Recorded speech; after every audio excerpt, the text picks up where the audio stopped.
إن الذين قالوا ربنا الله ثم استقاموا تتنزل عليهم الملائكة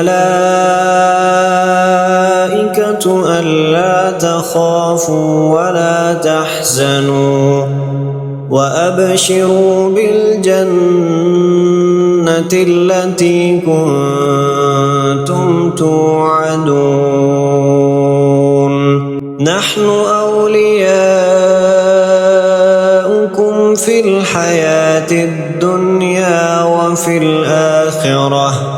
ولكم فيها ما تشتهي